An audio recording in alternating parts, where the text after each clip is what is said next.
Okay, we're back. Um, Mary Ainsworth in the late 70s proposed to us a theory of attachment that was based on what she called the stranger situation.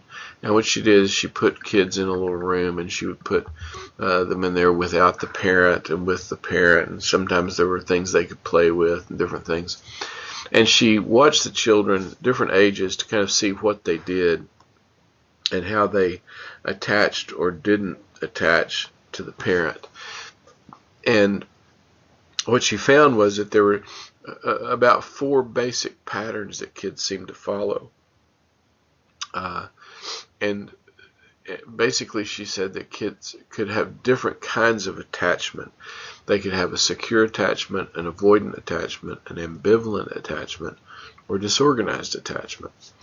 And that was based on how they responded to strange situations.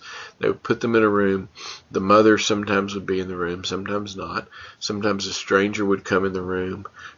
Sometimes a stranger would not come in. Sometimes a stranger would come in with the mother there. All kinds of different situations to kind of see what happened. And there's kind of some detail about that.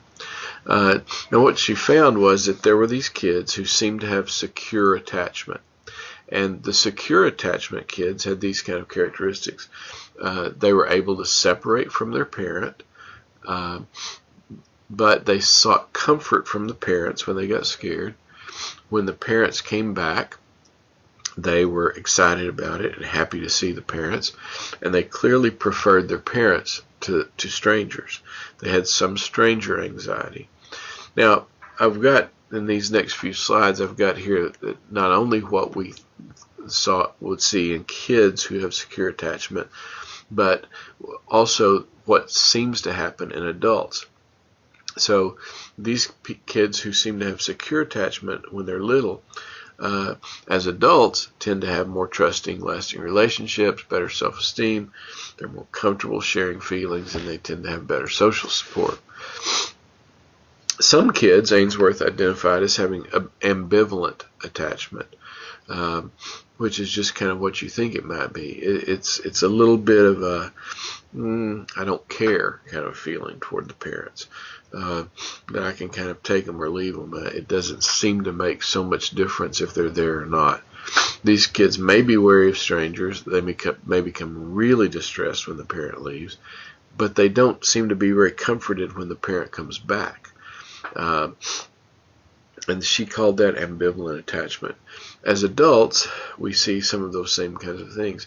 Difficulty being close to people, concern over whether someone loves them or not, very dependent upon the relationship because they don't feel secure in the relationship in a healthy way. She also said that there were some kids who seemed to have avoidant attachment. These were those who really didn't seem to need the parents at all. They might even avoid the parents. They don't seek comfort from the parents. It doesn't really matter if the parent's there or a stranger is there. As adults, she proposed that these people may have intimacy problems, trouble in social and romantic relationships, and those sorts of things. And then there's lastly the disorganized attachment. These were kids who seemed to have an attachment that was not just avoidant or ambivalent, but kind of disturbed, a real mixture of strange behaviors, a confusion about what the parent was doing, a confusion about how the parent should have been treating them, a confusion about how to react to strangers or parents.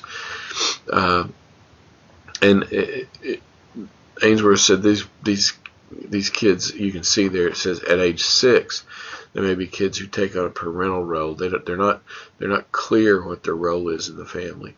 A child who might become like a caregiver. So Ainsworth gives us this first look at how kids seem to attach. They're either secure, which is what we're going for.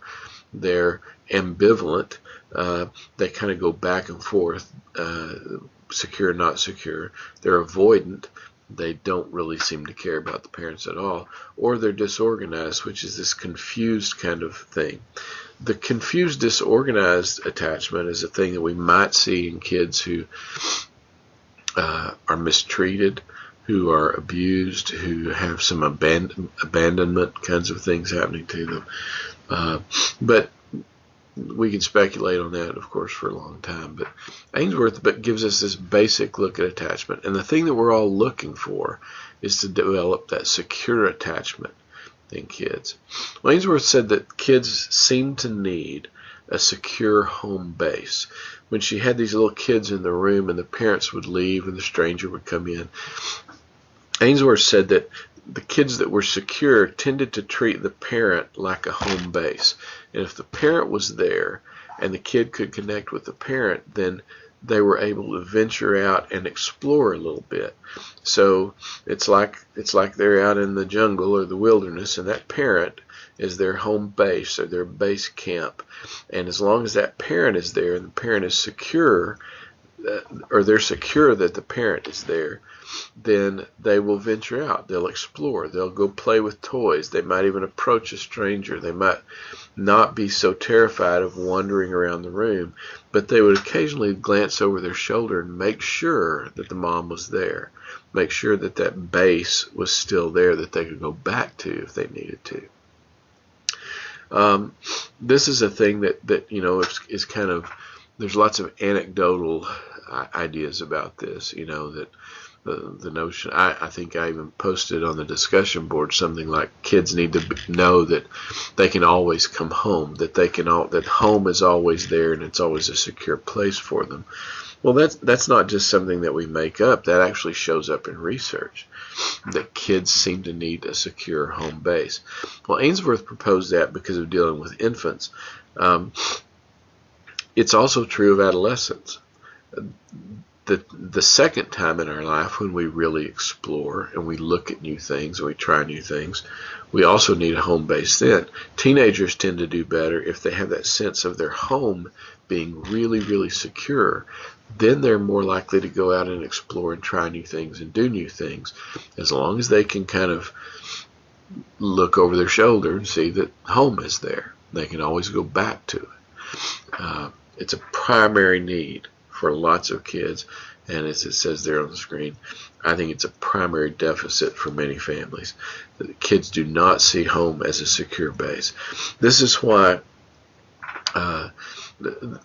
it's just one of the primary difficulties with divorce and with kind of a divorce culture, is that kids may look at their home as not being a secure foundational kind of place, and that of course can be overcome. And kids, we've already talked about how kids can be resilient and they can be okay if they go through divorce, but one of the difficulties is that they sometimes look back and they don't see the home as being that secure place, so they have trouble venturing out, they have trouble exploring, they have trouble being secure and trying new things and doing new things, because they don't see the family, the home, as being secure for them. I think it's one of the best things you can do. It's one of the reasons why I always tell people the best thing you can do for your kids is have a good marriage. The number one thing.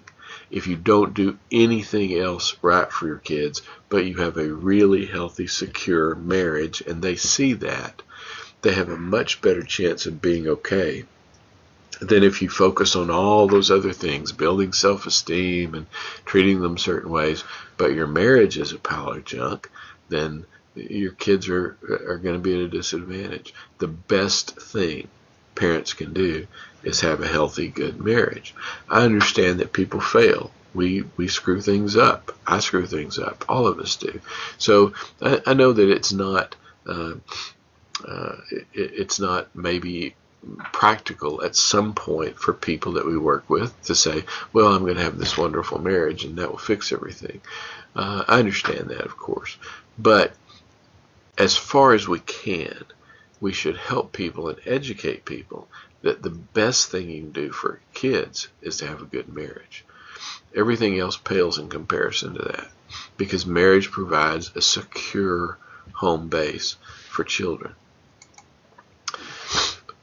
Ainsworth said, when we're attached to someone, there seem to be things that come before that in the mother or the caregiver. So I want us to look really quickly at a list of things that are qualities of the caregiver that seem to be related to a child becoming securely and healthily attached to that caregiver. So the first thing is sensitivity to the child's signals. A caregiver who seems to be sensitive to what the child is sending seems to help a child attach securely. Accepting of the role as caregiver. If you're reluctant or hesitant or angry about being a caregiver, about having to take care of a kid, that seems to hinder attachment. Parents who are cooperative rather than assertive. That's a big deal. We're going to stop right here and we'll come right back and do that.